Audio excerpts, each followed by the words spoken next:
hard as hell. Right, from beginning to end. All right. Hey, welcome to another episode of the Blackout Tips podcast. I'm your host, Rod, joined as always by my co-host, Karen. And we're live on a Wednesday, ready to wrap up the week, give you some podcasting like you likes it. Mm-hmm. The official weapon of the show is folding chair. And the unofficial sport, bullet ball, extreme. Programming note for premium people: no balls D sports this week. Just couldn't figure out a time to get it to work with us and Justin this week. And then Friday is the nerd off, so you'll get, if you're premium, you'll get your email for that. If you want to sign up to be premium, the blackguywhotips.com/premium is where you go to sign up. And if you can't use PayPal, you can always email us, the blackouttips@gmail.com, and we'll see what we can work out with you. All right, leave us 5-star reviews. Yay, we like them. We love them. We needs them. Okay, I needs that. Leave us 5-star reviews on Apple Podcasts. You can do that on the web now. So just search Apple Podcasts, the Blackout Tips will come up. You can start an account if you already have an Apple Podcast account, an Apple account. You just log into it. Leave us a nice little 5-star review. We want those. Okay, we enjoy them. We don't just do this for our edification. We do it for the 5 stars. We need to hear good things about ourselves. Right? Make me feel good. Yeah, make me feel good. Say nice things to us. Like I'm Halle Berry. All right, let's get into the show. Karen, do you have any banter? I do. All right. Do you have any banter? Do you have any banter? Do you have any banter? Do you have any banter?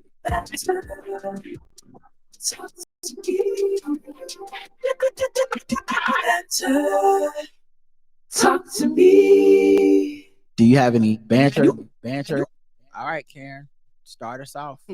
My first one is something that a transition that me and Roger goes through every single time we go to Bojangles. when Roger pulls up to the Bojangles, I always say me. I hate they ain't got Patio Red or Cherry. Roger says, and this is like verbatim the conversation we have every single time. He was like, I know you tell me every time we come here. Well, I do not tell you every time we come there. Yesterday was the first time I told you. Yes. You say it every single time. I've been living with it for years. But I just haven't said anything until yesterday where I was like, every time we go to Bojangles, you have to. I know they don't have Patio Red Cherry. You know they don't have it. They haven't had it for years. Nope.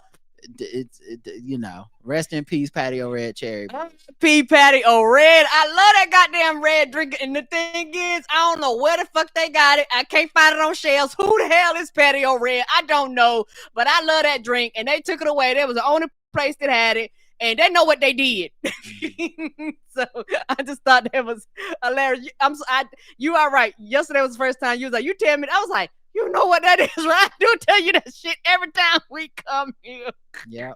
I was crushed when they took that off the menu and will forever be hurt. R.I.P. Patio Red. They also have artificial intelligence, an automated voice that takes your order now. And she always points that out too. That the automated intelligence is taking. It sounds fucking weird. It does sound weird, but I've seen multiple ones. I've seen ones that sound like a person for really is working there. At Jack in the Box, I remember one time they had the AI voice but it sounded like a real person. And I started doing my order, and then another voice interrupted halfway through and was like, yeah, so can I take your order? And I was like, okay, what the fuck? This was taking my order. Right. But whatever. I don't, as long as it's people inside, at least they working. Yeah, at least they work. It just sounds really, really robotically type of thing. And it's one of those things where I think for some of them, the person is actually talking, but it's like coming through the box with like that robotic voice. Like, you might as well let them use that regular ass voice. The fuck is this? Is that what you think is happening in there? Your mind is amazing. I do not. Oh my God. That's a waste of money and time. You think a person is talking into the mic and then the AI is translating them and making them sound like something else does on the outside? Well, then how they is the machine is the thing ringing up the order too? Who ringing up the order? I mean, I don't know who's ringing up the order, but I don't think anyone's actually talking to us that is human. Oh, I okay. think it's just an automated script of like, what can I get you? It's probably been trained to hear certain voices and tell, and the only way you hear a person is probably when it fucks up. Like whenever it's like, I don't understand, then it's like, okay, here comes a person to be like, okay, it's honey mustard sauce. They just said it funny. Okay. That's my guess. I seriously, it's so much money and time that we have to go into like it translating on both sides, where the person is like, can I take your order? But on the outside, it's like, hi, in that white woman TikTok voice, can I take your order? Like, I don't know. It just seemed like a waste of time. I don't know. Like you say, that's where my mind ticked. I was like, because in my mind, I was like, and I guess that's why in my mind it was stupid, because I was like, why are you having it translate to me? Had them ring up the order, had them, talk to me in this old robotic voice. The way they could just talk through the mic. Mm-hmm. What you say makes more sense than what my mind was thinking. I don't know why I thought that, but that's what I thought. I kept saying, this is dumb. And also because I think a lot of AI shit is a scam in the first place in my mind. Like, y'all be just doing shit just because, and come to find out you got some real person doing the work. So I'm like, this might be that bullshit too, or y'all just trying to transition over and you don't know how to transition yet. So we're doing this quote unquote process until we get to the point where open up my third eye, until we get to the point to where, we can eliminate the person. All right. I bench pressed 200 pounds a day. It was, I went into the work with my trainer, and she was like, we're going to do, it's called like your maximum rep, or like your one rep, meaning like they keep putting weight on it until you find out how much you can do. And so we've never really tested that before. I think before I've done some bench presses earlier in this year when we worked on that for a week or two, and I want to say I got up to like 155 pounds before it's like, okay, I don't know how many times I can do this, and we'll just stop it here, and if I needed a spot or somebody help me, cool. Now reps is how many times you do it, so each time she will add a little bit more weight and we do it less. So like the first time it's just like 15 pounds, 20 pounds on each side, and I could do that like 10, 12 times, no sweat. Then it's like, okay, now we're going to put 10 more pounds, and then you do that 8 times or 10 times. And each time you add it, you just go down a little bit more. And at some point she stopped telling me how much it was total and just was like, well, let's put 10 more on there just to see. Okay, right. Because it's hard for you to keep track. Yeah, also so I wouldn't just be concerned about the weight, but just doing it in the right form and stuff. Right. And then we finally got to 195, and I did 195 kind of 1.5 times. Like I did it one time, but then that second time it kind of, my form was breaking down, and she had to help me re-rack it a little bit. And so it was like, I don't know, like that might be the most. But then she was like, we so close to 200. It's like, let's try 200 one time, but just make sure you rest like a couple minutes between sets, and then we'll do 200 one time. And I was like, cool. I was like, I'm gonna take a picture of it. And I said, did you want to get in the picture? She was like, yeah. So I took a picture with her standing over the weights, and then she was like, we're gonna take a video of it. And I was like, oh, okay. I didn't, it wasn't the plan, but she was like, and she set up the camera and took a video of it, and there was this other guy in there training a client, I believe, or working with someone. He's always in there working with people.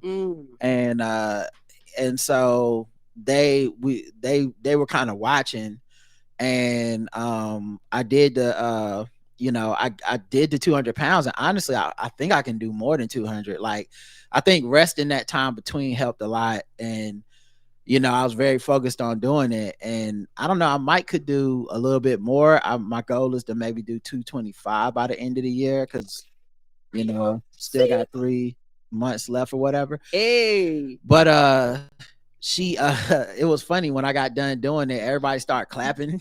I was like, and they was like hype. They was like, man, you did good, and all that stuff. So that was a pretty cool thing today, at the gym. So that was my banter. That's adorable.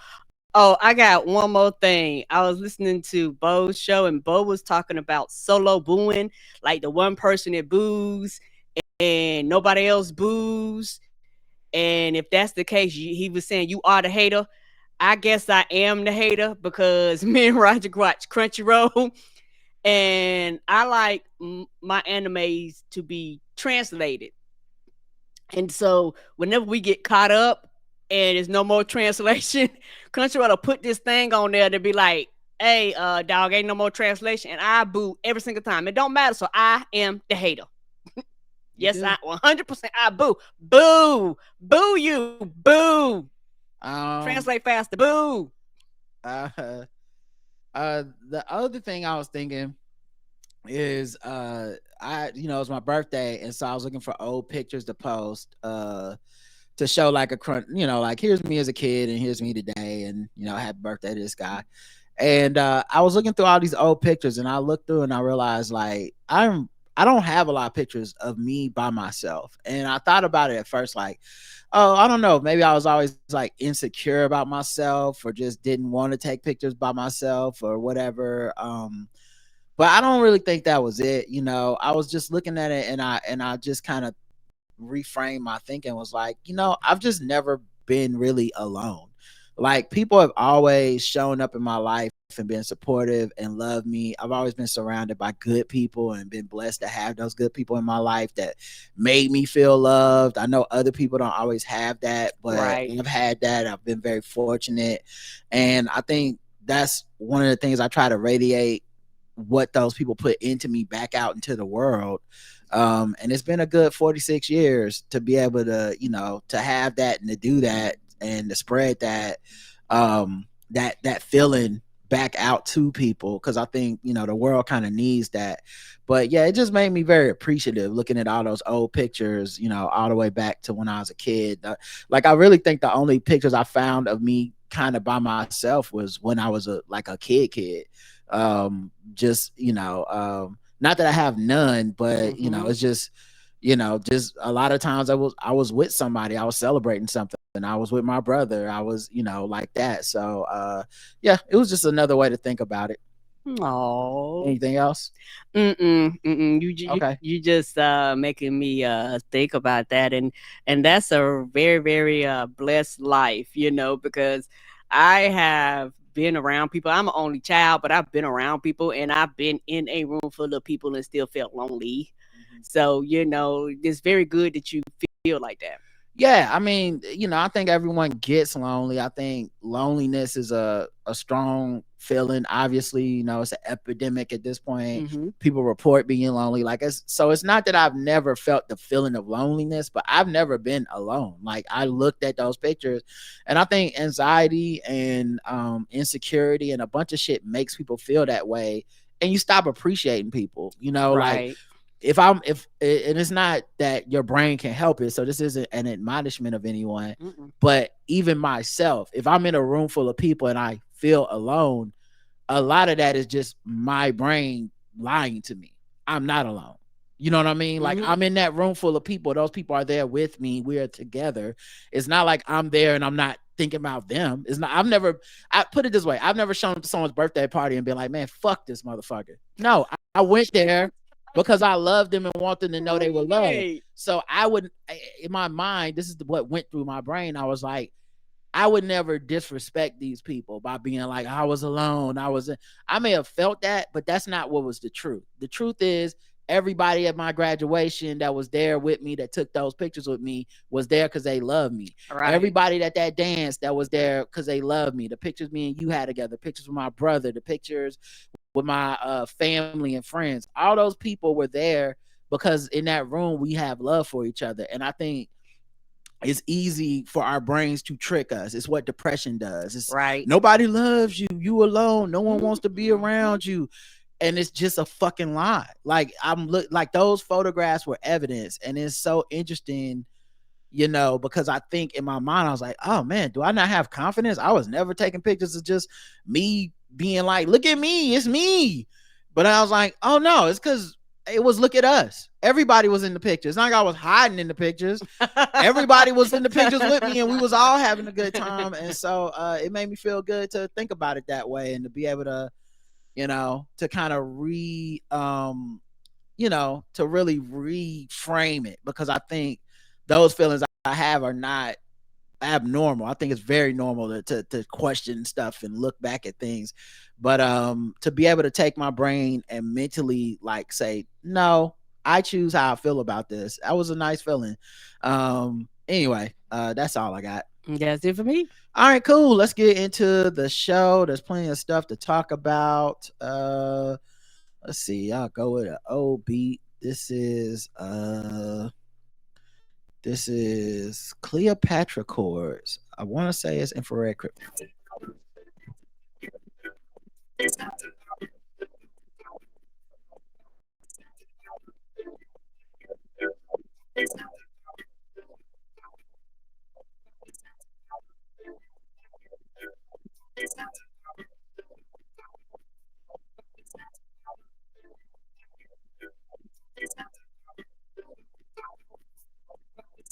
All right, lots of stuff to talk about.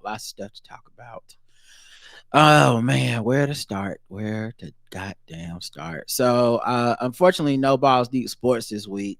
So we won't be talking about Brett Favre and the Parkinson's that popped up right as he was on Capitol Hill to talk about that money that went missing. Oh, I didn't even put that connection. For those speeches that he didn't give, those speeches he didn't give. Right, and took them people's money. Yeah. When in Mississippi. Yeah, we won't be talking about that. We won't be talking. No time, guys. No time to talk about that. We also won't be talking about the UNLV athletes that apparently are leaving in the middle of the season, of the football season, because they didn't get their NIL money. Won't be talking about that, guys. Okay.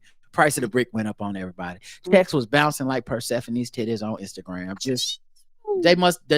They need to start a GoFundMe before Saturday and figure this shit out. They got like 3 days to figure something out to get them boys their money. But that's not what we talking about. That's on what we not talking about. You know what? There's still plenty of stuff to talk about. It's interesting that yesterday our guest was a intimacy coordinator. Zuri. I had a great time with her. Loved her. She was great. SAG-AFTRA launches bid to organize intimacy coordinators. This is an article that came out today. Let's go. From the Hollywood Reporter. The union said on Wednesday that it had filed a petition for a representation election with the National Labor Relations Board. On Wednesday, the Performers Union said it had filed a petition for a union election with the National Labor Relations Board. SAG-AFTRA is seeking to bargain on behalf of intimacy coordinators employed by Alliance of Motion Picture and Television Producer member companies, the entertainment industry's top studios and streamers. The move arrives after the union has spent years attempting to regulate the burgeoning professional space, which ascended in the wake of the Me Too movement. Intimacy coordinators are responsible for choreographing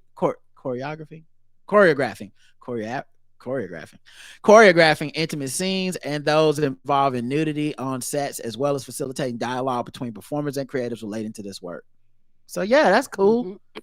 I'm really excited because once you do this, you can set standards. You can be like, look, if you don't have this, and this, if you can't do these things, you can't just come in here and do shit. And I bet you it'll reduce lawsuits. It'll reduce people coming in there not knowing what they're doing or talking about. And also it will let everybody know what their job description is. Because right now, when they come in, people may or may not know what they do, which in return is going, well, why should I respect you? Quote unquote, I don't really know what you do. Well, I think it's important because we broke the news, okay? We was over here yesterday telling y'all what was going to happen today. That's just what we do. That's just a little thing that we do here at the Blackout Tips. It happens every once in a while. You never know.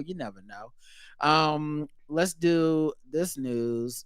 Janet Jackson, remember, she said some wild stuff about Kamala Harris's race and not believing it and saying she got a white daddy and being wrong. Lots of misinformation. So an apology came out.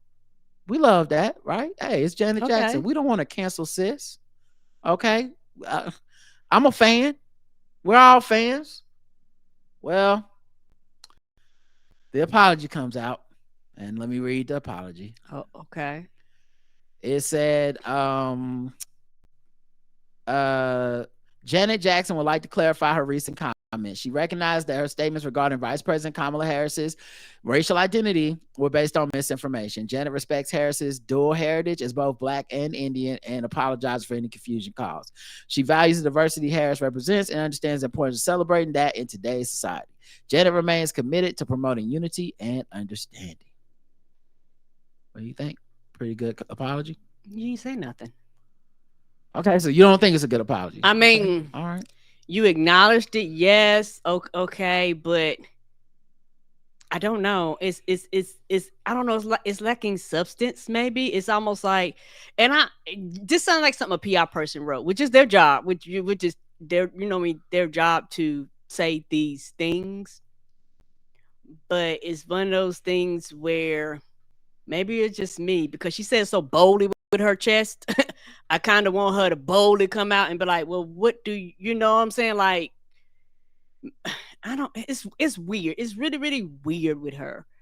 I don't really know where to put it, because basically, if you're going, did she apologize? Yes. Are people gonna move on? No, because what she said was stupid. Is anyone gonna move on ever from anything? Here's the thing though, Karen. What if I told you it doesn't matter what you think about that apology? That's true. It don't. No, just let me finish the bit. God damn. Why are you ruining it? It doesn't matter what you think about that apology, because it's not real. Oh, it was from a man who claimed to be her manager, but then they fired him and said he does not represent her. He's not her manager, and he was not authorized to speak on her behind, and she does not apologize. She is not walking her statements back. Oh, okay. So she's standing 10 toes down in it. Okay. Apparently. And her brother, Randy Jackson, is a Trump supporter. So people think it's something to do with her brother. But the guy said, I no longer work for her. I was fired by Janet and Randy after attempts to improve her image in front of public opinion and her fans. And this is something I do not deserve. He then offered all of my support to Vice President Harris. Jackson's reps did not immediately have a response, although sources close to her team tell Variety that El Masri is not known to have been directly associated with the singer. So they're saying he's just a random motherfucker. His bio on Internet Movie Database says he is an Egyptian filmmaker and founder of a consulting firm called 24 East Agency, and claims to be a creative consultant for many global superstars, including Jackson, Beyonce, Britney Spears, and Selena Gomez. His film credits include being an executive producer on the upcoming Janet Jackson Family First, although his two other listings are uncredited. El Masri emailed Jackson's apology to Variety earlier on Sunday, with himself listed as her manager, but Variety did not publish his statement until her rep clarified that it was unauthorized. So he lying, I guess. She not walking nothing back. Something's happening, yeah. I don't know if she been red pilled. I don't know if she done watched too much Fox News. I don't know. I do not know. And my thing is this: Janet's been doing a lot of touring lately. Like she's been to Charlotte twice within a year. Like she came last year and she came this year. And if it was a year, it was right around a year. So if you're doing it here, pretty sure you're hitting other places like 2 and 3 times within the last 2 years. So you're doing a lot of touring for you to make a statement like this for people to go, but I don't know if I'm going to go now. Yeah, I've seen a bunch of excuses for her. Like, she's old. But honestly, that's not really an excuse. If she want to be tapped in, she could be tapped in. If she wanted to be. If she was somebody we didn't like, we wouldn't be like, well, she's old. She just said something extremely irresponsible. And maybe she's, low key just not with the Democrats and not whatever. And y'all just have been, defending her and choosing her over Justin Timberlake for no reason. Like maybe the reason y'all having a hard time letting this go is because y'all never wanted to admit to yourselves that this Jehovah's Witness was probably not as liberal as y'all thought. And that, when you rode on that lie that she didn't mean to pull her titty out the Super Bowl, a lot of y'all, have been riding that lie for years. come on over to my side now. Come on over to the truth, y'all. Okay. She wanted us to see them titties, and it's fine. I wanted to see them. I'm not judging her for that. But that doesn't necessarily mean that I know her politics. True. I've seen plenty of people's titties that I have no idea what their politics are. And that's fine too. That's life. Yes, it is. Okay. You have to learn to let things go. But yeah, sounds like she's messing up.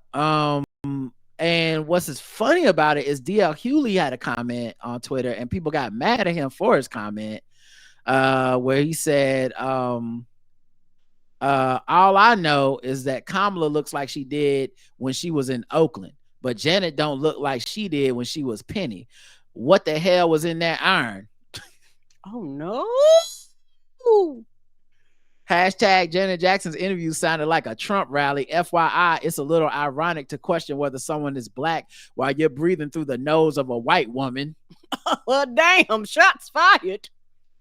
Fans of Janet were quick to defend her, flooding X with support for the music icon. Meanwhile, others pulled receipts, reminded DL of time he wasn't exactly backing Kamala either, especially in 2019. But he said it with his chest and apologized. Like, when people do that, it don't matter.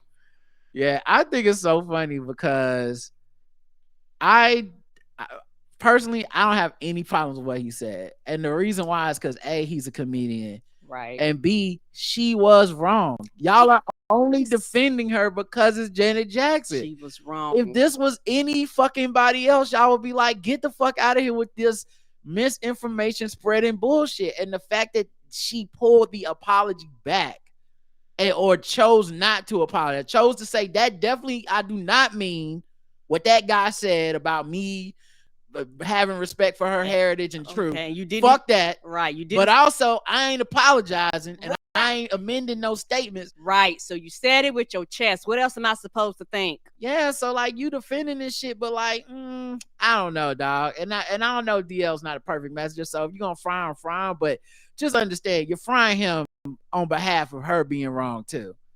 Like y'all, she disrespected him. Well, she disrespected VP Harris and the truth. It's all bad. I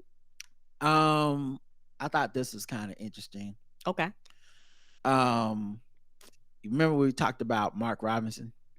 The brother from NC that is running for governor that got busted with the whole being on Nude Africa. Freaky deaky dude.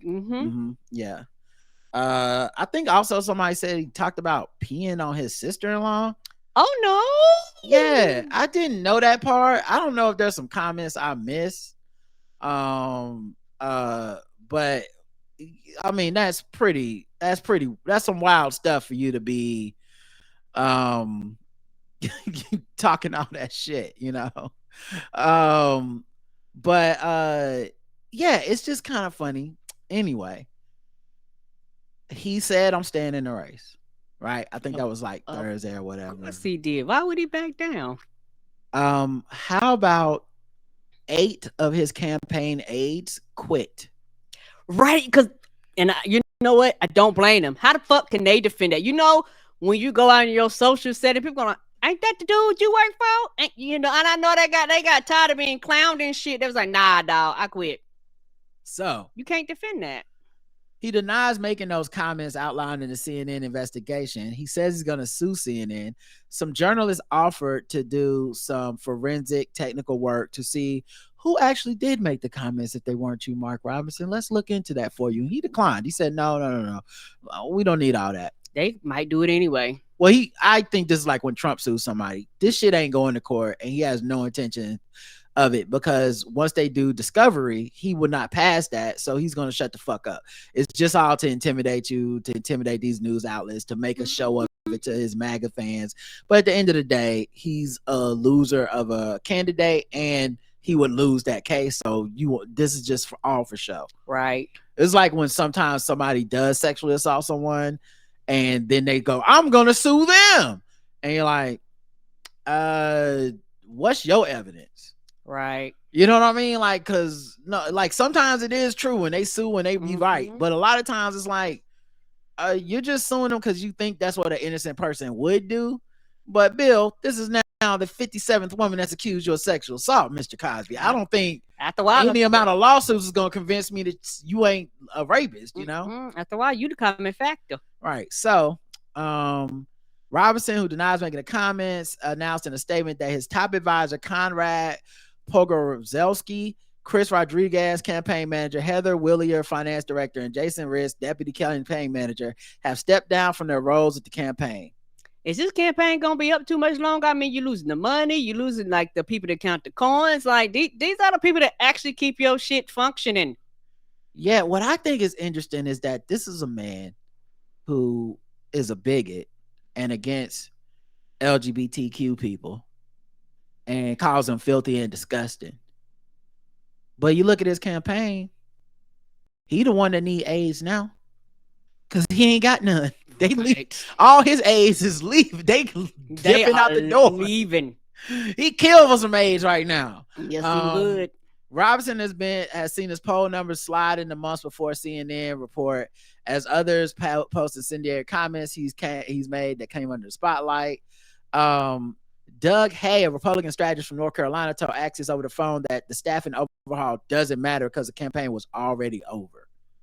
Oh, damn. Yeah, because he's been slipping in the polls the whole time. Right. I can see that. Yeah, because every time they talk about it, consistently talk about how he's been down. Right. And so what's interesting too today, so basically they jumping ship before it sinks. So like I said, he declined the offer of tech help to find the real culprit, the real message board posters that was on there saying they black Nazis, you know, framing him 20 years ago to get him today. You know how you start it's like COINTELPRO, but for, you know, for sexual fetish sites. So some more people resigned today. I think they was just like, he's not gonna win, y'all. Why are we wasting our time? Let's go ahead and jump. Particularly because the first group of people sound like they was like these other people, they bosses and super, like they report to them. They was like, I don't got nobody to report to. The fuck I'm here for? They don't want to be around a loser. That's all it is. They know he's going to lose. Yep, that's why people are. And not that I've ever felt he was going to win, which is why we're not doing the doom and gloom panic on the blackout tips. We're from North Carolina. I'm not saying it's impossible, and of course we still need to get out there and vote. It's bigger than him anyway. Right. You need to be voting for every year, every time you can for the whatever the policies are you believe will help the most people. Period. But so we're definitely pro voting, but this guy's been a loser ass candidate the whole time. So I can't even pretend to be shocked that it's imploding like this. We've covered all the scuttlebutt around his candidacy. It's just coming to fruition at this time. But ultimately with a lot of politics, all it comes down to is people won't be around winners. Yep. That's why the entire Republican Party capitulated to Trump, because he did something that they couldn't do in general, which was win. Yes. He did something they just weren't able to do for a lot of years. And so now that he wins, we got to get a whole party over to him. And so now he's losing even more people. He lost Brian Levesque, who was a top advisor. He resigned as opposed to chief of staff and general counsel. Director of Communications John Wesley Waugh, Policy Director Jonathan Harris, Director of Government Affairs Nathan Lewis have all stated their intention to resign. This is crazy. Yeah, this is the person that Trump picked. Yeah, he picks losers. Yes, he does. You know, no one likes to talk about that part because everyone wants to be afraid of boogeyman Trump, but he picks a lot of losers as candidates, and a lot of the people he picked before lost last time. Yeah, so it's just, you know, kind of ridiculous. I don't know if the piss play was too much, but it was like, whoa. You could be a black Nazi and say we need slavery was good and bring it back. But the piss, that's where I draw the line. Pissing on your wife's sister? I don't think so. I don't think so. And then, but you know, I could even deal with the pissing, but not on your sister. Yeah, they said wife's sister. I'm yeah, sorry, sister-in-law. Sister-in-law. Although he's married to his wife Yolanda for 34 years, claimed on a not safe for work platform that his wife wasn't satisfying him. He went on to share explicit details about his sexual interactions with his wife's sister for multiple years. His graphic details were not received well by the public, with many slamming him for his inappropriate words. Yeah. So they don't believe for a penny, in for a pound. They don't believe in that. I guess not, Karen. They said we're not going down with this ship. I'm sorry, but you on your own, brother. All right. They look at oh, it's a storm coming. What's my life jacket? You want to pee on your sister-in-law? That's your business. That's your business. Doesn't make me have to vote for you, right? I don't have to participate in it if I don't feel like it. Yeah, which is sad too, because I'm imagining. I don't know for a fact. I can't confirm, but I'm imagining if you're his sister-in-law right now, she's probably pissed off.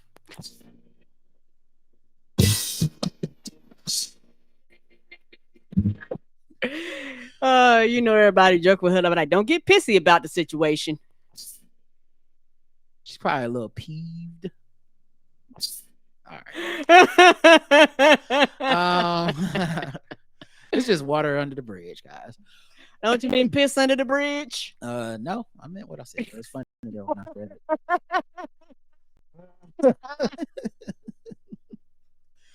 it. Let's see. Trump news. Trump news. Anyway, they supposed to be doing. It's not really news, but he won't do another debate. Even though Kamala Harris agreed to October CNN debate, Trump says it's too late. He's trying to pretend he won, but he lost so bad that he's scared to do it again. Now they want to have dueling town halls on what is the Univision or something, where they're both doing town halls, all because he's scared to get in that ring with her. He got knocked out.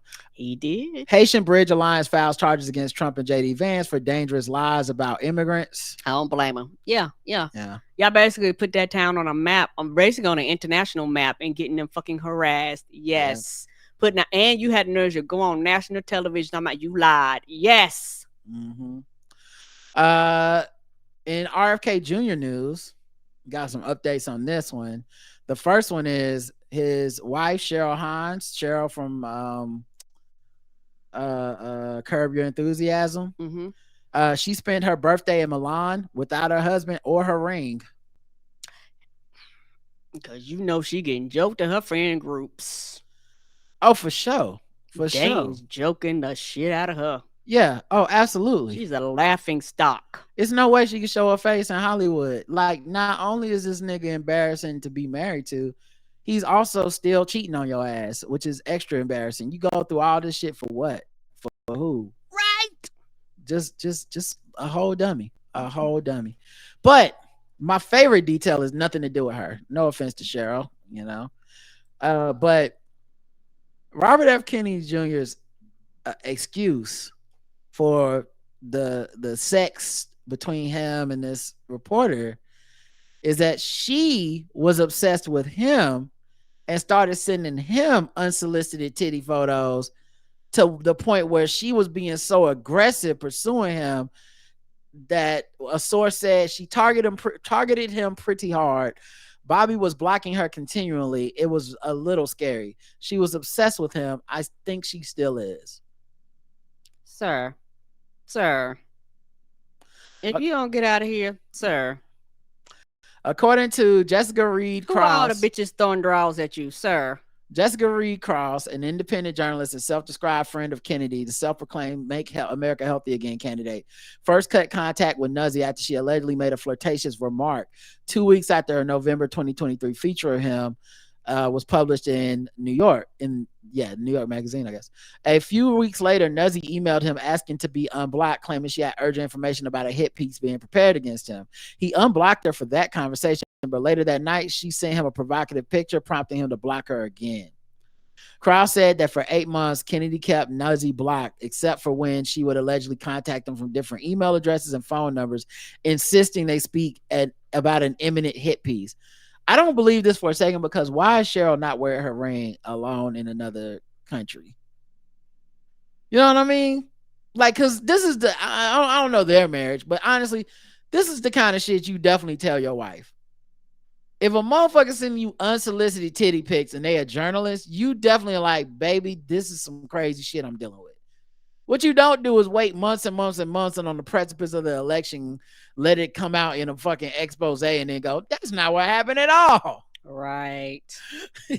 Once unblocked, and they found out because your ass bragged about it. So it's the motherfucking truth. Yeah. Now here's my favorite part. Once unblocked, she bombarded him with increasingly pornographic photos and videos that he found difficult to resist. Now, that's closer to the truth. I'm not saying, I don't think she sent him a whole bunch of unsolicited things. I think he lied about that. Agreed. But at some point, you unblock, or if you ever had her blocked, I think that's a lie. If you ever had them blocked. That was correspondence. And I think that's to prepare for, like, whenever this woman, if she does decide to, like, send them screenshots out of, like, no, he was asking for titty pics and shit. It's gonna come out if he keeps up, right? And he'd be like, no, they broke me down after 18 months. I tried to say no, but, you know, you see them titties, you can't help yourself. I don't know. I think in the movie about his life, Terrence Howard gets to play him in the biopic. Anyway, do you need some titties? Kennedy's seemingly inability to resist seduction mirrors his self-victimization rhetoric described in diaries from 2001 obtained by the Post that meticulously detailed his serial philandering while married to his second wife, Mary Richardson Kennedy. The then environmental lawyer used the term mugged as if he was an unwilling participant when being unfaithful, and victory when he did not succumb to a woman's temptations. In Kennedy's version, he was entirely innocent. More than 2 decades later, the nephew of President John F. Kennedy's tune seemingly has not changed. So this is his go-to playbook. This woman, his friend journalist that was relaying this information to the press, is probably just doing some help, his bidding. But he's been dallying, had many dalliances on his wives in the past. Cheryl probably being no different. And now that he's caught this woman, these bitches, man, they won't stop trying to fuck me. I'm just trying to be president. Damn. Child, you ain't gonna be nobody's president. I was like, come on, stop sending. I hate when I log into my phone and I look through my text of all my friends. I have lots of women friends, y'all. Y'all know them. And I'm like, come on, guys. Stop sending me your titties. That's not how it is. I just wanted to see how your day was going. And talk to you about what's happening on Twitter. And now I got a fucking folder full of titties on my phone. You bombarding me with titties. And you know I can't resist. I mean, I'm only a man. Okay? Now I'm asking for the titty pics. Did I ask for the titty pics? No, but now I have to do this. I'm obligated because that's what we do. I wouldn't be a gentleman if I didn't. It's not even about romance. I'm being chased by porn. By the way, Karen. Yes. That is an actual quote from the article. Expert Gavin DeBecker, who is supposedly investigating the situation for Kennedy. He's investigating the situation for Kennedy. You know, you gotta get our top men on this one. Who's gonna ever figure out what happened? He's investigating the situation, but of course, meaning that he's working for Kennedy. Mm-hmm. He said this has nothing to do with romance. He was being chased by porn. I hate when I get chased by porn. Let me tell you about pornography, guys. I don't think that's how that worked. You know, that's not how pornography works. Check porn. Don't just you don't open up your door and be like, "Hello, I'm porn." That's not how that works. That might be how people with, let's say, J.L. Covan, religious complexes, people that have Catholic guilt may talk like that. Like, I was being chased by the porn. I don't want to see Sydney swing his titties. I just buy 2 tickets to everything she gets naked in. And I'm like, oh, again? She got me. Oh, Sydney, I just want to see your thespian acting. I don't need to see nipples every time, but I guess I'll see you next season of Euphoria. You know, I'll just keep that marked on my DVR. But that's kind of how he's acting, where it's like, oh man, it's chasing me. I'm just trying to be a nice, virtuous man. But the Diddies won't leave me alone. Just came out of nowhere and smacked me in the face and said, Nuzzy's camp refuted Kennedy and his allies' claims that she was obsessed with the environmental advocate turned politician and single-handedly instigated the digital relationship, but did acknowledge that the fling was at times tense. It's absolutely untrue that she was the aggressor, but both parties were aware of how high pressure and high risk the circumstances were, and for that reason, their communication was very on and off. Yeah, I think he looked at his text messages and came up with that timeline and said, I'm gonna just say I had her blocked because no one can prove I had her blocked. And then I say I had her unblocked in the times we did communicate. And then I go, I had her blocked again because I was like, this is sick. This is ridiculous. Nuzzy and Kennedy's alleged romantic entanglement began sometime after they met during his third-party presidential run last year and remained strictly digital, according to Puck News. The two began sexting when Nuzzy sent Kennedy demure nude photographs. The relationship was never physical, but should have been disclosed to prevent the appearance of conflict, Nuzzy said in a statement. What I think is also interesting is, and this is on Twitter, I don't participate and did not run in these circles, so I can't give y'all too good of details. I just happen to see things here and there. When I tell you the white people that work in the media was trying to defend this broad, oh my God. Yeah, they both participated. They was bending over backwards to find ways that this woman not to make her was like bad. some innocent fucking babe in the woods, right, or like trying to fuck the person that you wrote the profile on is not a big deal. That is a big thing. The dude that runs Semaphore put out a whole statement basically being like, hey man, we just gonna go over our ethics and policy again since everyone's making a big deal over this bullshit. But let me tell you this. If you're not trying to fuck a powerful political person that you do a profile on, then you just ain't. Then call me Miles Davis or whatever. Like, it was just what? It was crazy. You fear anybody if they did that? The fuck is this? You should fire someone if they did that and didn't disclose it. And it was like the real problem is that she just didn't tell the her people at the her managing editor that she was trying to fuck this guy. So there is something wrong with it then. Right. That's the only problem. If she just would have told, it would have been fine. No problem. But bad shit place we are in right now. Right. Bizarre world. I think you're right. Bizarre world. Writing in Semaphore, the guy's name is, what's his first name? And who is that? Like, what is that? Is this? It's just a media outlet. Karen. Okay. They're a media outlet that's supposed to be it's an online publication. Okay. Ben Smith is the co-founder, editor-in-chief. He said they had received an anonymous tip about the affair before the news site was scooped by CNN reporter ex-CNN reporter Oliver Darcy, who dropped the bombshell on his independent newsletter. So he thinks that makes him look good. Like, yeah, we knew, it's just not a big deal. Everybody's like, why wouldn't y'all report that? Right. You should have broke it and be like, this bitch is fired. This is also why people don't feel, well, they couldn't. She doesn't work for Semaphore. She works for New York. Okay. But for the New York or whatever. Okay. Yes. So y'all should have broke it first. Correct. Right. You didn't break it. Another thing they're not breaking, a lot of these outlets have been hit with a hack with evidence from a hack of Donald Trump's campaign, meaning they have emails and stuff from his campaign. They are not releasing them. Oh, I wonder why. Well, I'm just saying, Karen, can we go back to 2016? I know everybody hates to go back to 2016, but remember when Hillary was hacked? What about her emails? Even though they didn't find anything damning in there, she couldn't even be president because she got hacked. How could we trust that? Comey put his finger on the button at the last second. Oh, we need to look into this. Probably losing her the election. Yes, he did. Yeah, yes. And these media outlets at the time was like, we have a journalistic responsibility. If we get information from the DNC getting hacked, from Hillary's emails, or what? Actually, her emails didn't get hacked. I'm sorry. I apologize. I'll clean that up. Don't write in Sean and all the people that know everything. She didn't get hacked, and that was the thing. Her emails was on Gmail server, and it didn't get hacked. And everybody was like, "Well, she should have been on the server with everybody else that got hacked." I'm like, whatever. What is she really hiding? But the point being, they made a big ass ordeal. They were reporting everything they got from the DNC. They reported. Period. They weren't like, oh, that's not. So they can. If they want to. If they want to go. If they want to. And y'all should have put out that if y'all had, and if I mean put in bullshit about Donald Trump too.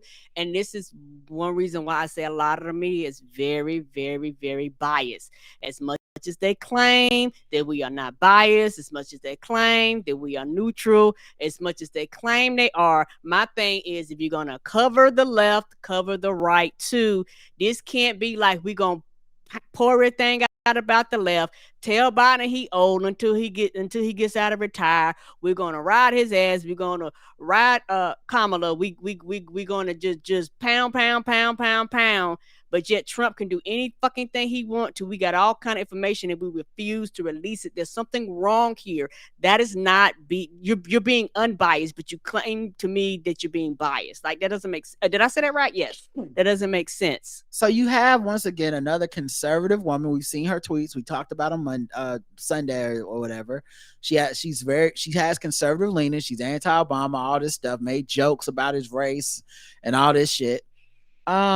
She fucks a guy who's essentially a conservative plant to try to take away votes from the left, which didn't work. He ended up taking votes away from Trump because Trump is such a weak candidate. Mm-hmm. And so other outlets are like, we had the scoop, we didn't put it out. Also, we're putting out a statement now to say, actually not a big deal if this happens. How can you not see they're in the tank? Right. And this is why, and this is what we were so upset about with the Biden needs to step down shit. It wasn't really, it's not really about Biden. And because I can attest to from day one, I was like, oh, she's a better candidate than him, you know?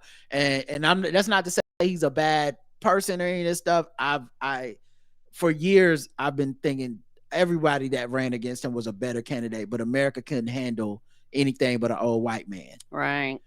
But yeah, I think this is very telling, very damning, and proof that they're not unbiased. They could put these leaks out and say, this is what we would have done if it was Hillary. We would have done it if it was Kamala. Well, we're going to leak this out too. They said no.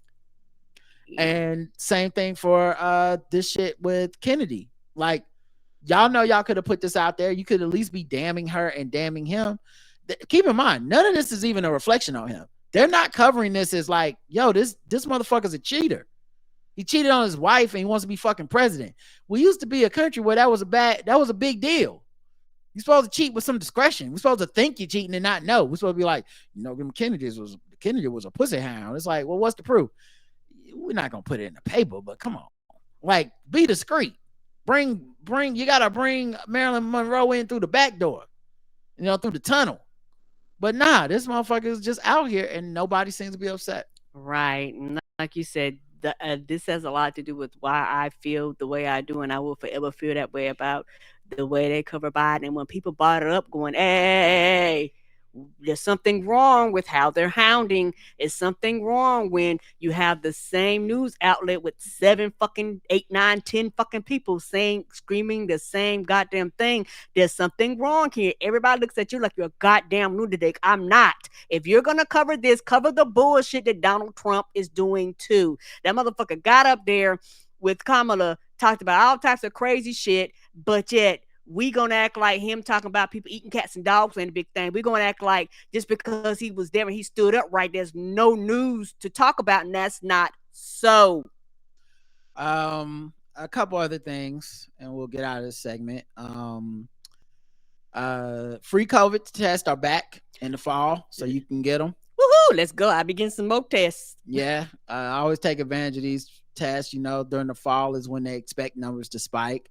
Hopefully y'all are getting your updated boosters. If you're listening to the sound of our voice, don't slack on that. I know people think COVID is over, but it's living with us and we're living with it in the same way you would get a flu shot. Hopefully you're doing that. You should get your COVID shot updated as well. Yeah, we got our shots and they're coming out with the new, and when the new come out, it's already out. Oh, okay. But we have to wait 4 months. So, okay. COVIDtest.gov is where you can go to the website to order your test. Just want to put that out as a PSA. Yeah, and for those who haven't done it before, it's really, really simple. You just put in your address, you check the box in there, and they'll send it straight to your house. And you could do it per person. Like each person at the same address can order tests. So yeah, go ahead and do it. So do I got it? Do I not got it? Know the answer. Yeah, a lot of stuff we just haven't been able to access because of uh a lot of programs that they had, the budget was axed by Republicans, which is why I won't get into all of it, but just when you hear people bitching about the Biden administration and COVID, many of them skip right past that the money is gone to do the programs and the precautions that they were implementing. Mm-hmm. Not that any nation is still doing these, but America had politicians who were willing to continue to shit going for longer, even paying for people to be vaccinated. And Republicans struck that down. Yes, and I don't want to hear the both sides as I'm like your Chapel Roan. Get into these facts, so don't be mad that they threw a soiree or that, he came out and said, pandemic is over or whatever. Y'all know exactly what the fuck he means. Y'all know, y'all looking around, it's over in the ways that we were. They're not masking. They're not social distancing. No country on earth is fucking continuing to do that unless it's cultural, and they were doing it before. Right. So it is back to normal. And the biggest things that we had on our side is to go get vaccinated, and Republicans took that away from us. Right. The funding that went to businesses and stuff, Republicans took that away from us. Mm-hmm. It ain't a both sides thing. It ain't a Biden administration thing. It's not a CDC thing. It's a fucking Republican thing. Yes, it is. This is why a lot of jobs they used to pay for you to be out stopped, because the government was subsidizing and giving the companies money so that when you was like, hey, I got COVID, can I be out? They'd be like, cool, we don't have a problem with that, and they will pay you for it. Like, these are the things that actually really matter. A lot of the massive testing that they was doing, like I said, there's a lot of stuff that they were doing. And the biggest thing is COVID shots being free. Is the biggest thing. Yeah, that's what I said. When they chop that, you can pay up to $200 now to get your vaccine. You shouldn't have to pay anything, in my opinion. No, you shouldn't. But Republicans cut that funding out. Right. So now you have people that were actually making sure that they had their shots, and now can no longer do that because they don't have health care and there's still programs, by the way. Don't give up. There's ways to get it free even today. Yes. But it's not as simple as you just walk into CVS and they go, it's free. Right. Which is what it used to be. So I know some people want to write in and be like, well, you can do it through this. I know. And if you go to there and talk to your pharmacist, they'll probably come up with a way for you to get, to get that cost off of there. But I'm just saying, it used to be a time you didn't have to do shit. Mm-mm. You filled out some paperwork and boom, here's your shot. Yes. And Republicans took that away from us. All right. Feds are cutting aid for women seeking abortions as costs rise. Organizations that help pay abortion costs are capping how much they can help as travel costs rise, and the wave of rage giving that fueled them 2 years ago has subsided. This is another reason that we have to vote. It's another reason we have to get Roe v. Wade back from being overturned. Whatever we have to do with the Supreme Court, whatever we have to do with the filibuster, whatever we have to do to make this happen, it's now or never. We need to make these things happen, because that's what can change this. You being mad on Twitter ain't gonna change it. Mm-hmm. No offense to the people that gave out of anger and rage subsides. Yes, it does. You start getting used to shit. And once you start getting used to shit, the fight is gone. So these organizations can't be sustained off of rage, because rage is not an emotion people live in 100% of the time. Right. And it's definitely not one that people give out of 100% of the time. Mm-mm. So when these organizations was like, we'll pay for your travel to get an abortion. We'll pay for you to cross state lines. Well, Republicans are trying to make that illegal now. They're suing people over that. They have Trump judges and appointed places that can put the nicks on some of these things. And if you're in a Republican state, who fucking knows what limits they'll go through. Mm-hmm. And so, now we're in a situation where the money is not going to cover those things anymore, which leaves people behind. If only we had maybe a federal policy or something where a state couldn't do shit, where it's just someone's right to their body and their choice, and the state doesn't have a fucking role in it. It's just, hey, federally, this is my right to live, and I don't want to have this baby. And someone has to provide this service in this country, and I can go wherever I got to go to do it. Wherever I want. So charity's not going to solve everything. I hate to be a jerk about it especially on a story this serious, but I'm not being funny when I say like, this is why voting is important. It's like there's no way around it. People keep trying to take all these little curves and they all rely on some pie in the sky bullshit to happen rather than the thing you have, the responsibility that you shirk every day. When you go, that ain't gonna work. Well, it's the only thing that has worked. Show me this other shit that has worked.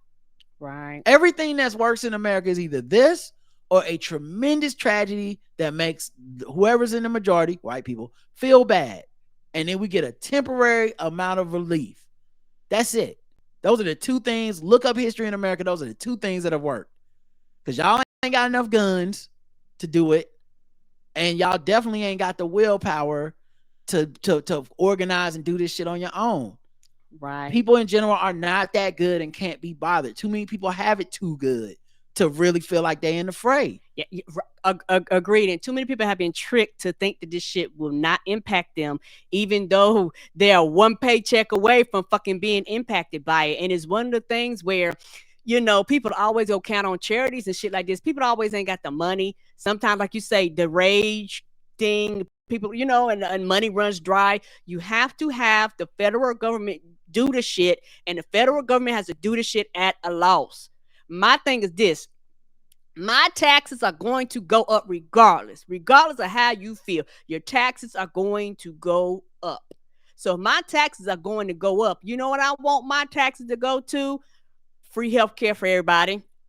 I want my taxes to go to homeless shelters, make mental illness, being sure mental illness is taken care of. Like, that's what I want my taxes to go to. Pump more money in the libraries and shit like this, making people's lives better. That's what I want my money to go to, because they're going to take the money regardless. So put people in place that are going to use this money for good purposes, other than they get the money, they sit on the money, and like they turn around and they'll tell the government, like with a lot of this COVID money and funds and shit like this, they got that money and set in the coffers and they refuse to divvy it out.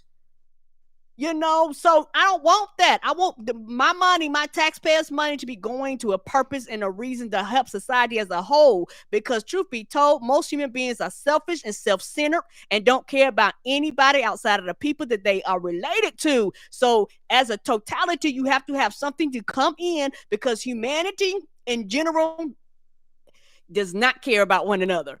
And so because of that, and just human beings being human beings, you have to have something in place to force them to do shit. If you don't force people to do shit, they won't. We're at the point now where we know that people who are most impacted by funding shifts and by abortion bans, which have caused the funding shifts, are the people who can least afford to be kept away from care. And that includes people of color, young people, immigrants, and people with lower incomes. So in order to survive, the funds are having to be like, the most we can do is give you like $500 and you gotta come up with the rest. And so for a lot of people, it's like, I can't, that's not enough. I don't have it. It took everything from me, probably for some of them, just to get there. Yeah, they're now having to put requests on hold. And somebody like Blue Ridge Abortion Fund in Virginia has to put requests on hold. The Cobalt Abortion Fund in Colorado has had to cap how much it can spend. Like now they're just like, we have to just be scrappy now to figure out how we're gonna get this money. So yeah, they said Cobalt, for instance, spent $206,000 in 2021. Of that, only about $6,000 was for travel costs, and most of that came in the form of gas cards to help people in outlying parts of Colorado get to clinics. This year, the group expects to spend $2.2 million.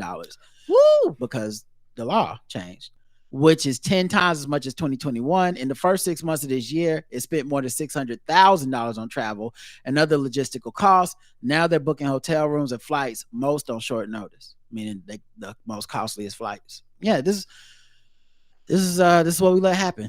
And just as an aside, there was a man who was executed last night with the death penalty, and he was thought to be innocent. Like the prosecution was saying he was innocent. Oh no. It was a lethal injection. Um, his name was Marcellus Williams. He maintained his innocence in the 1998 killing of a former reporter in a case that has drawn attention across the country. Some, including Representative Cori Bush, criticized execution as injustice and called for the abolition of the death penalty. NAACP President Derek Johnson said the state had lynched another innocent black man. Others defended the execution, saying there was not significant evidence to prove Williams innocent. The case needed to come to an end. Before the lethal injection that killed Williams, Missouri Governor Mike Parson, Republican, said he hoped the execution would bring closure to the case. No juror, no judge has ever found his innocent claim to be credible. Said Parson, who declined to intervene in the execution. Williams was convicted in the killing of Felicia Alicia Gale, a former reporter of the St. Louis Post-Dispatch. The conviction came despite the fact that forensic evidence at the crime scene did not match his DNA. His current attorney said his conviction was also built upon testimony from two unreliable witnesses who had incentives to blame Williams. The state Supreme Court in 2015 spared him from execution, and then Governor Eric Greedens, Republican, granted him a reprieve in 2017. Greedens, persuaded by arguments that new DNA testing might exonerate Williams, appointed a board of inquiry to investigate further. After taking office, Parsons disbanded the board before it could issue a final report. Efforts by St. Louis County Prosecutor Wesley Bell to spare Williams from the death penalty and allow him to appeal to accept the plea deal that would result in a life sentence were opposed by the state's Attorney General office. Bell's office conducted an independent review of the case and earlier this year sought to have his conviction set aside.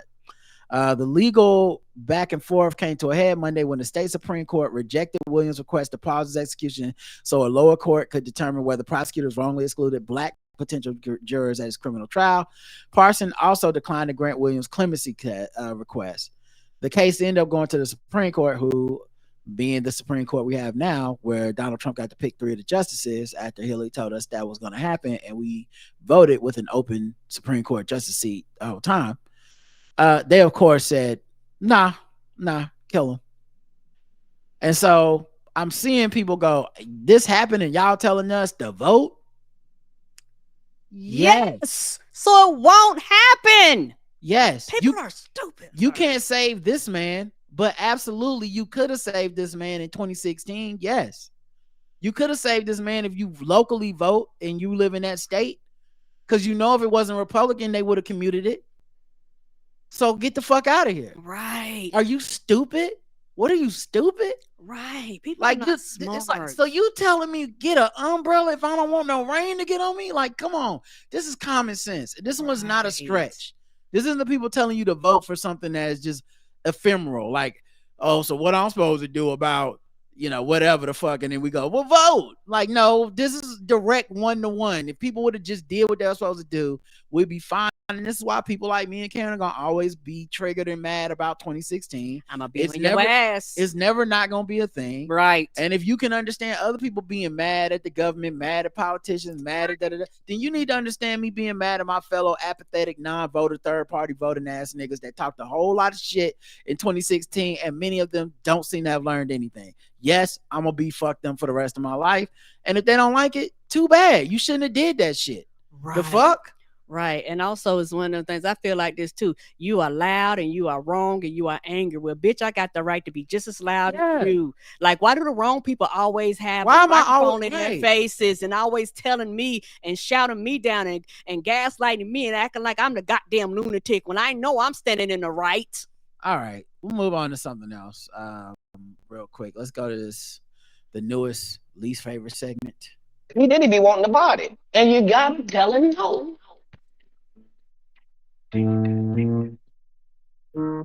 It's like some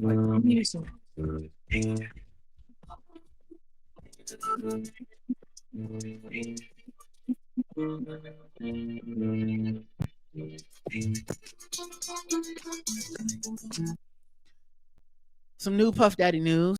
Author behind viral Kim Porter memoir, in quotes, admits that he isn't sure the story is real. It's real enough to me. Don't nobody give a damn about that, dog. Yeah, the 59-page book titled Kim's Lost Words, A Journey for Justice from the Other Side, self-published by Chris Todd, who I believe is a white man. Yeah. who released the book under the alias Jamal T. Millwood.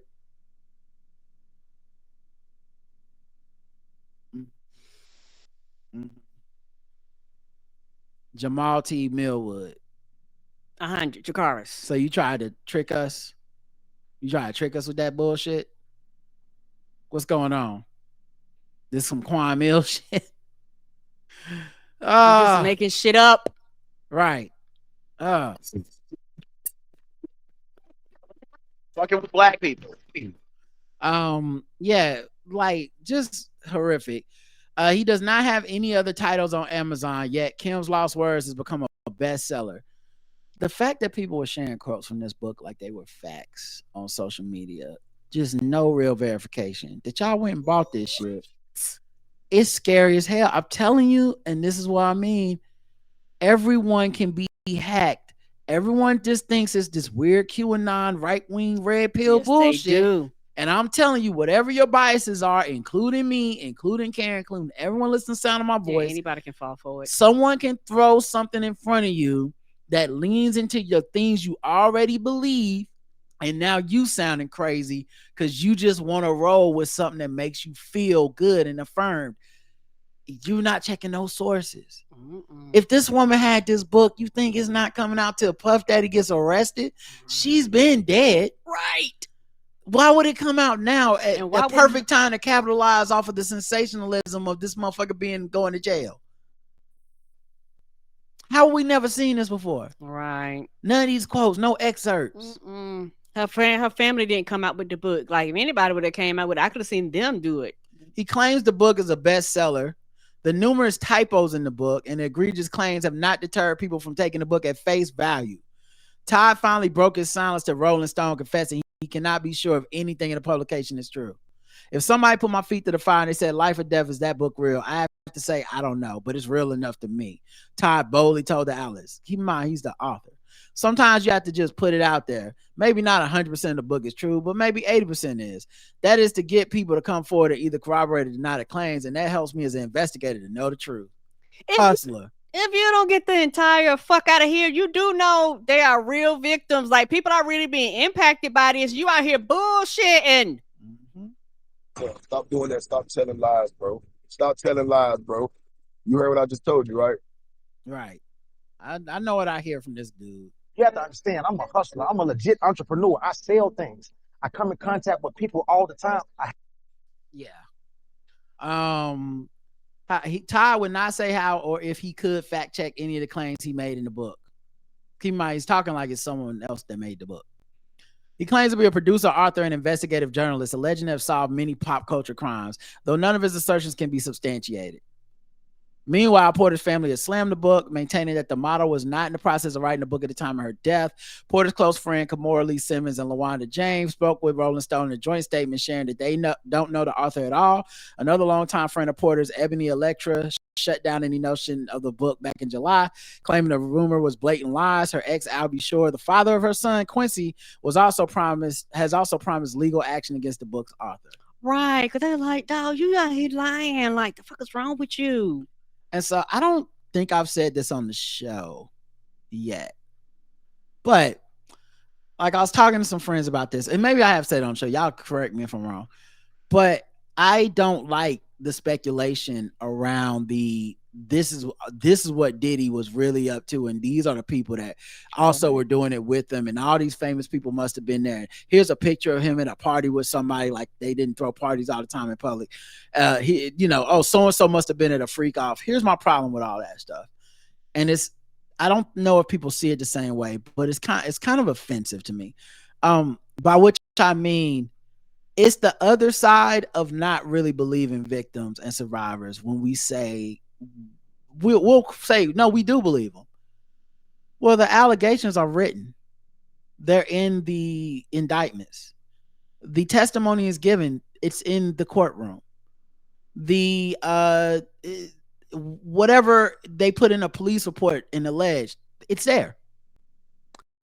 And so needing this to be something where T.I. and Jay-Z must have been there, plus but Beyonce must have been aware and all this, needing it to be that says something about you. You don't really believe these people, and it's not about them. It's about the gossip. It's about the entertainment value of it all. That's all you care about. Because what would make the story better is if Jay-Z was involved, or if Nas came around, or whatever other celebrity and famous person you like, or whatever. It would also make it better if like any of the men that were allegedly abused by him or possibly groomed by him, if some of them was in on it and stuff. Like, it's just, and it's always some famous person, because what happens is in these allegations, we actually do have co-conspirators named. They're just not famous, not to us. Right. They're executives and people that work for Diddy and work with Diddy, but they're not these big names. Like, it's not Ludacris, so everybody's like, but that's boring. And I think that's so weird to look at somebody say, I was sexually assaulted when I was 17 by this man who flew me across state lines and let 2 other people have their way with me in the studio and then threaten me with all this stuff and tape and blah, blah, blah. And then we go, yeah, but what if Common was there? You know what? Let's go get Jaguar Wright and have her make unsubstantiated claims recklessly and go, good, maybe. That feels so callous to me, because it's not about victims. It's not about justice. It's not about solving a crime. It's not about survivors. It's only about gossip, and it's masquerading as social justice or something, but it's not that. That is fake. You're being entertained by this story. That's what it is. And it's not entertaining enough. The truth is not enough. The idea that someone's going to be sexually assaulted by Diddy, but then leave all these other famous people out of it, is crazy talk that sounds like some shit off of Stan Culture Twitter, where people have faves or not faves. Meanwhile, if someone sexually assaults me, I'm telling. Period. Like, it's not going to be, all right, I'm going to tell on one of these guys. The rest of y'all can go free. Don't worry about it. Trust me. So I just think it's patently reckless, irresponsible, and callous when people keep throwing famous people's names in it because they want entertainment. And I can see through the bullshit. It's about entertainment for you. That's all. He's accused of assaulting, drugging, and recording a rape in his latest lawsuit. So another person came forward. Is a woman alleging she was drugged, bound, and violently raped by the music mogul and his former bodyguard, Joseph Sherman. Once again, names are being brought up, but it's not the names y'all know and want to like talk about. It's not as fun for you to know sexy Joseph Sherman, who none of us have ever fucking heard of. It's not, that don't do it for you.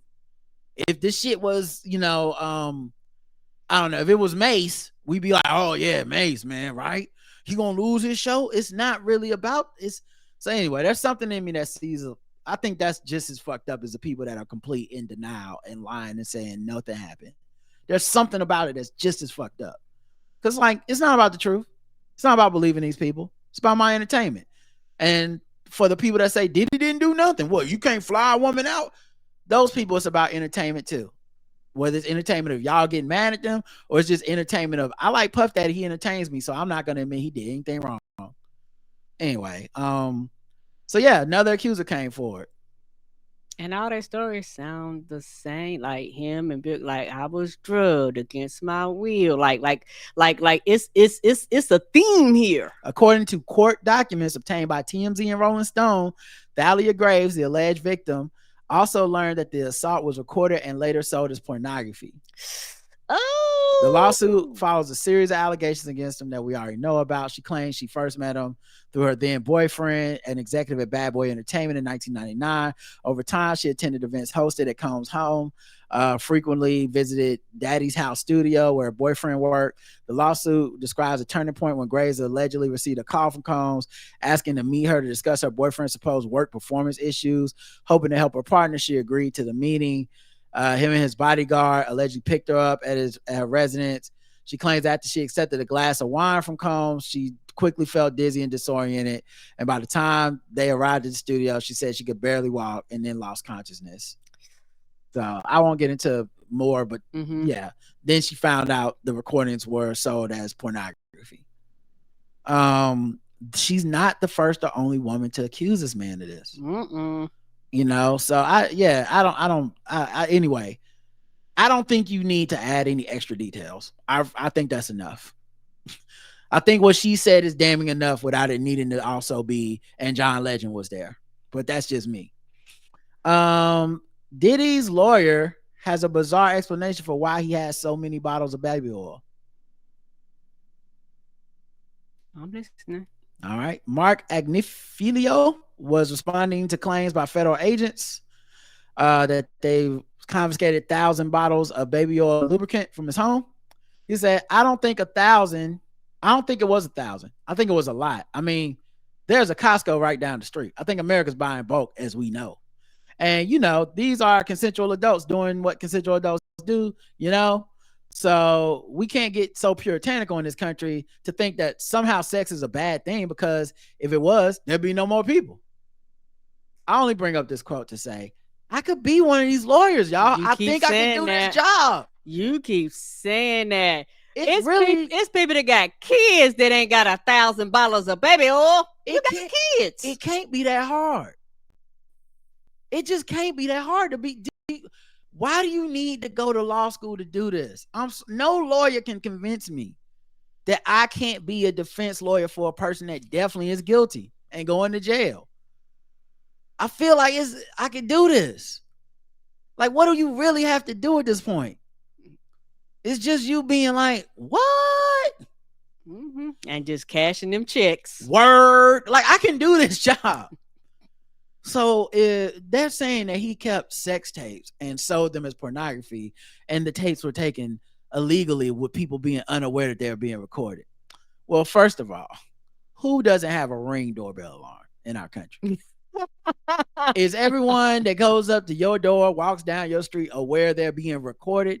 How many of us have pulled out our phone to take a selfie and there's someone in the background? You didn't know they were going to be there, but now they're in the background. Are you recording them without their knowledge? Or are you taking a selfie and they just happen to be in the background? So if there's any tapes of anyone having sex, how do we know the sex isn't consensual? Just because people is passed out, my client is masturbating in the corner and yelling at people, keep fucking, or else? Is that could be anything. I didn't know we were kink shaming in America now. I thought we were a sex positive country that was about to vote for the first black woman ever. I thought we were a little more open-minded, but I guess when it comes to my client, we not a country of the laws. minds are closed, okay? And it's just sad the minds to see. are slippery. Okay, who amongst us has not arranged a freak off? Not me. I can do this job. And then you go back to Diddy like, that's what I said. And he's like, okay, another check. Good job. Keep it up. Another check. I wouldn't look at not a single shred of evidence, not a case file.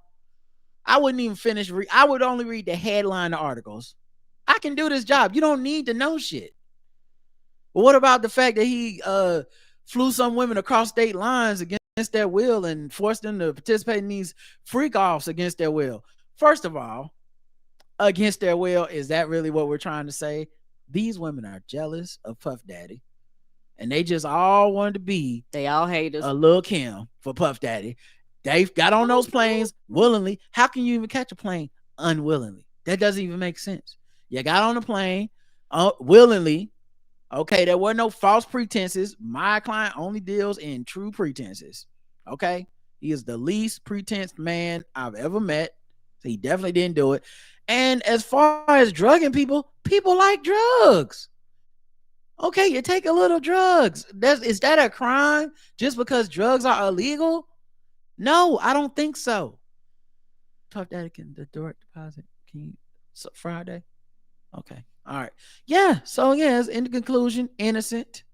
And I think we'll see that when my client gets his day in court.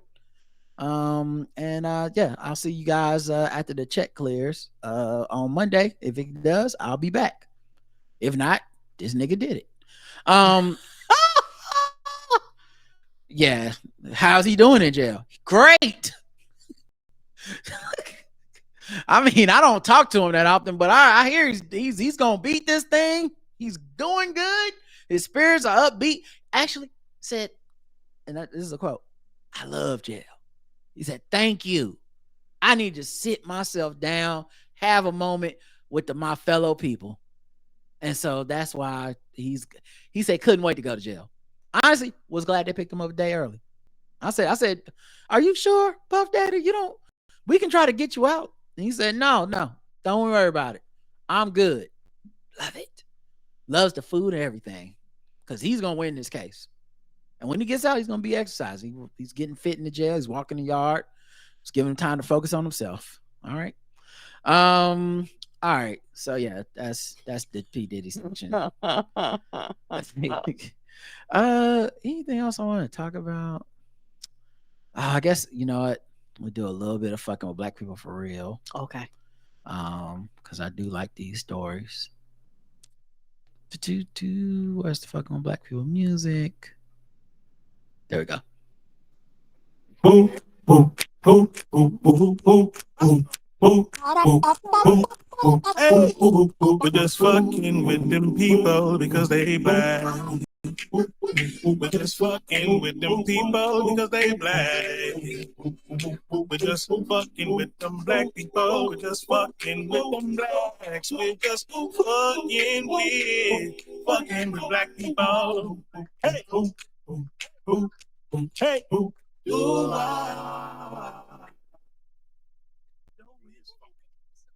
Campus-wide email provides investigation update on racial slur onto student.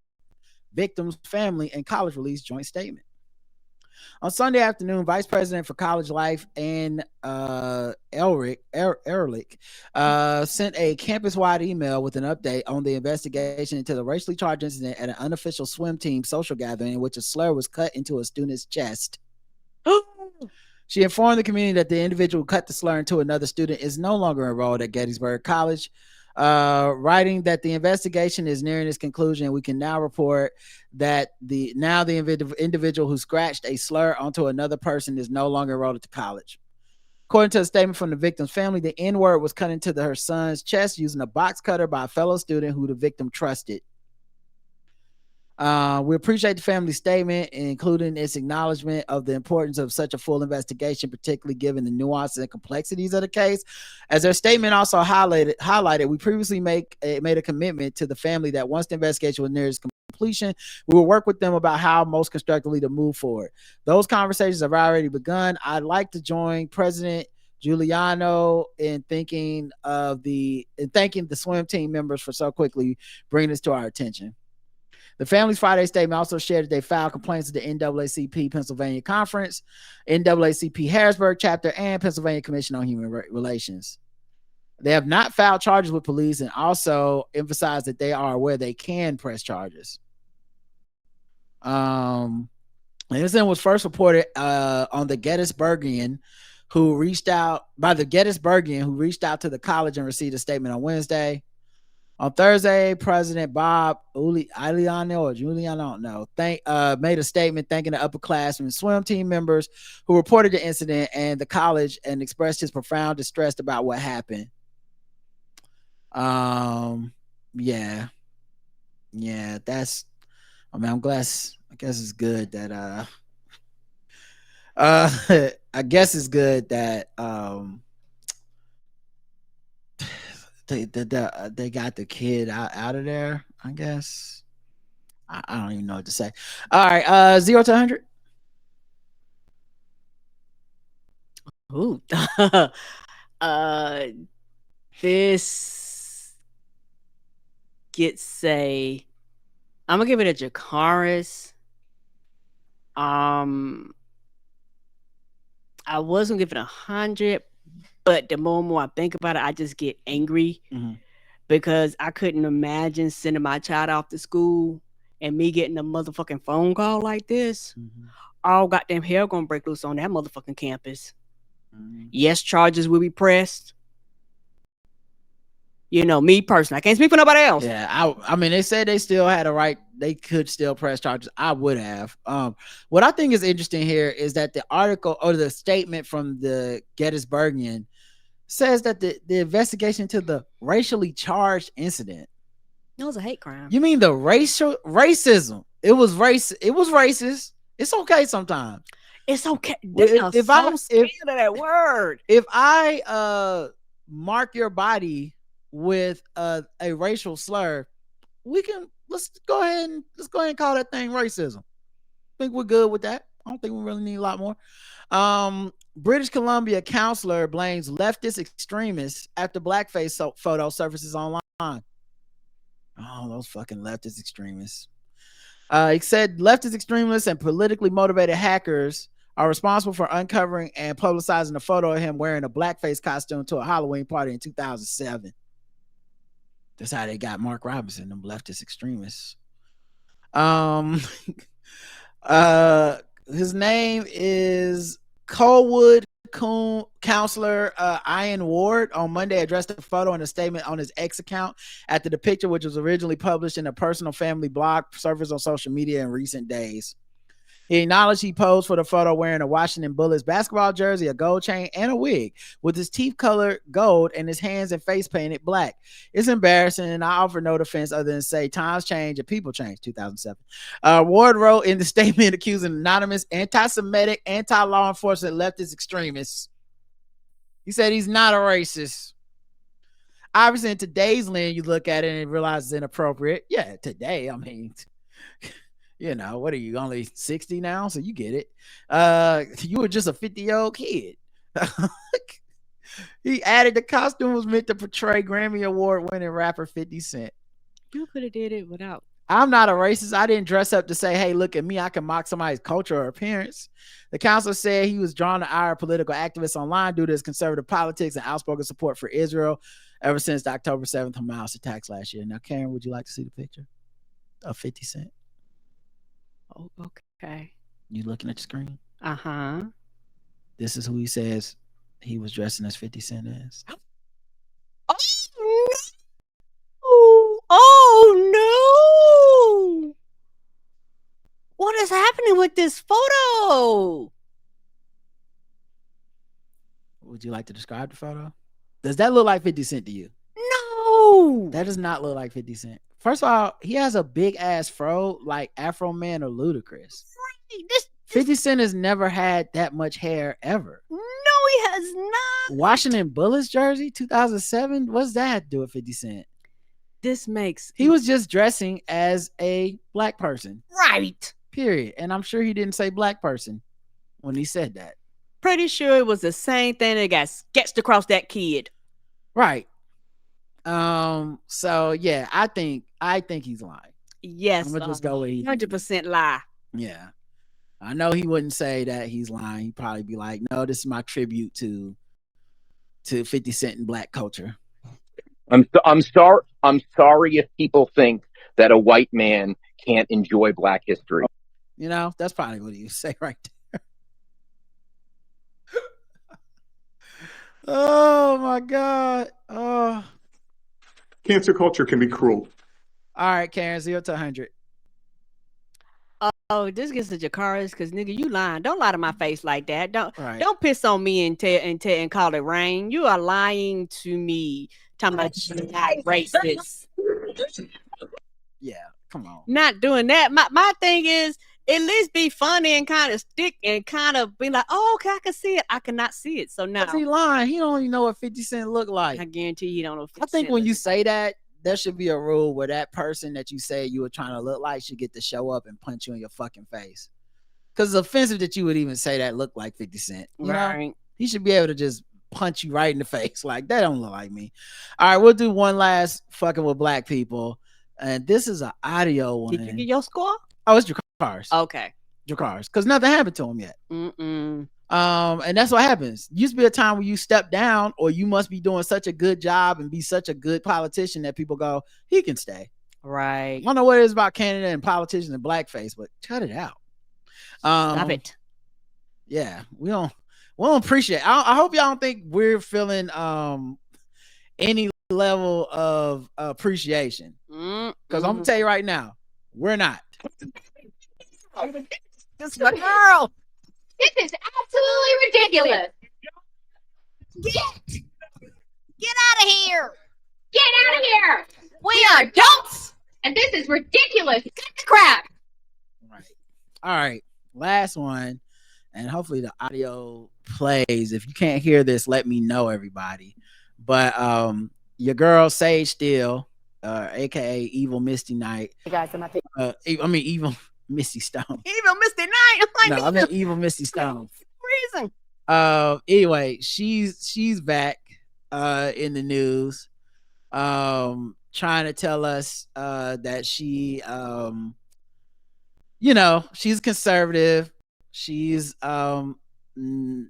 humorless, she's anti-black, she's a permanent victim, and so she claims she was just out and about in public and this happened. Hey guys, I'm at the airport in Nashville. I just wanted to share with you because this has happened so many times over the last couple of days.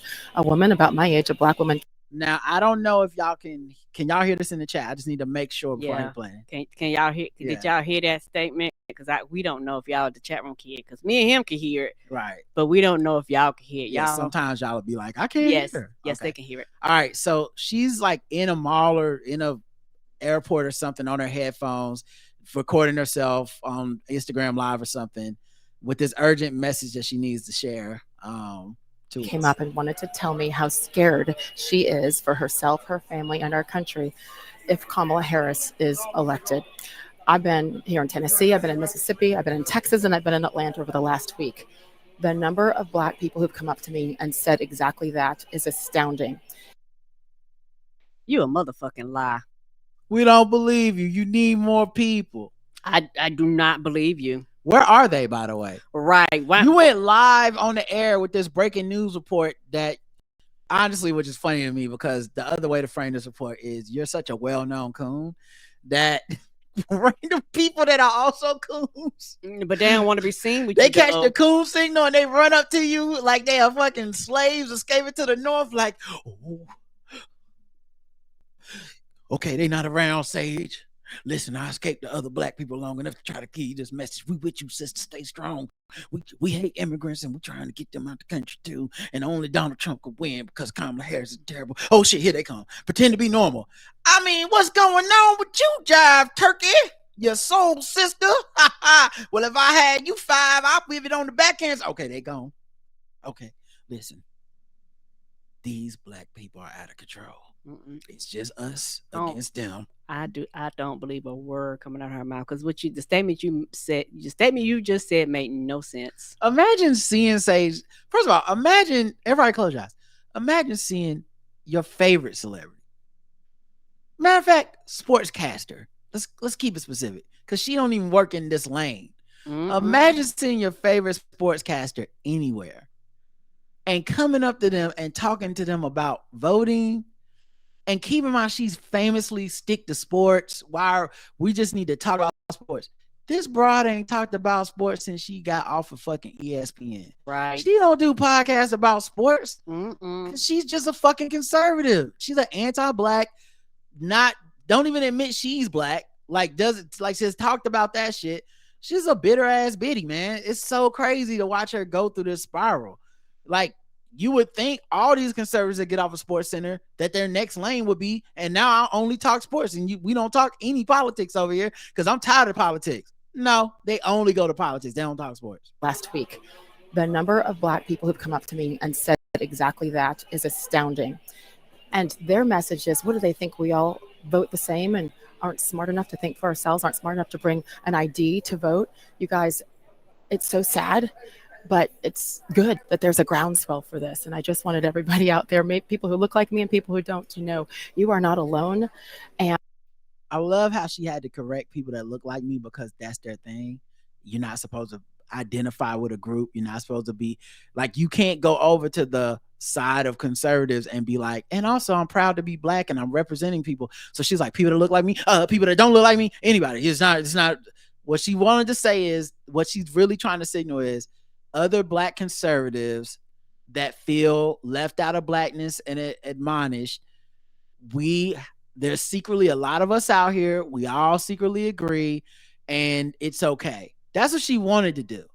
But instead, she had to catch herself and be like, people don't like me, people don't look like me. It's anybody really. There's no race. There's no such thing as race. Anyway, we're not victims or anything, and we're proud, but just keep, be proud. And you got to do something about that fear. You can't just sit quietly, talk to your friends, talk to your neighbors, and do not allow them to take you for granted because of the color of your skin. So she's talking to black people. Mm-hmm. She's trying to act like she's not, and saying basically Democrats and people that vote left are taking you for granted because of the color of your skin.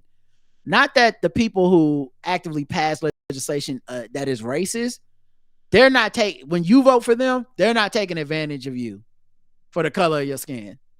They're not taking advantage of you for they're respecting you when they pass these laws and support these police and all these policies and cut down anything that will help your community. When they fight and sue against funds that give money to black people for venture capital, no, you still should vote that way. We got a fight on our hands, and I just hope and pray that you guys get out there and vote to do the right thing. Don't vote on personality or feelings. Vote on policy and what's best for our country. Name one Trump policy. Oh my God. Yeah. On my thing, everything y'all do is feelings. Like for them to consistently say that about us. Right. Everything you do, you're mad. That's a feeling. What are the policies that Trump has? They never have on this mic and talk about a policy. No, he don't have a policy. I want to call you one. Is it okay if I call him one? All right, Karen, 0 to 100.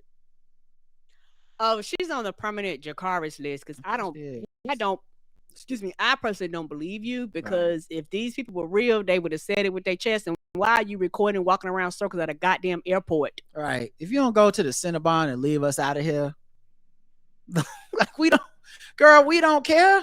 Didn't ask. I don't know which white people you grifting that's gonna give you money for this, but do they even care? No, they don't. And what's so funny is that once you get over there, as much as those people decry everybody black that is on the other side of the aisle, the second they get over there, they become black outreach, because that's the job that you have.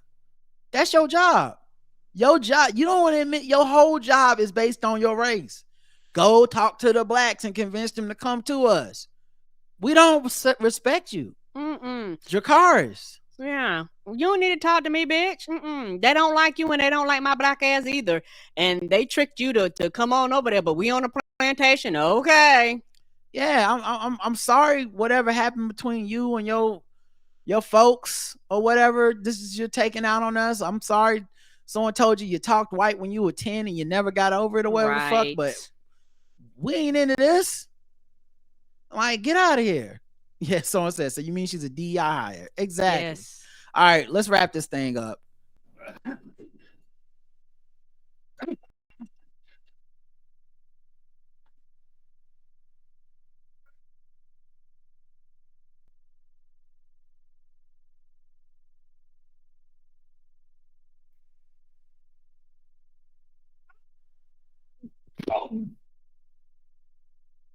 All right, let's see here. Let's go with this one. Man, it's taking a second alone. Okay.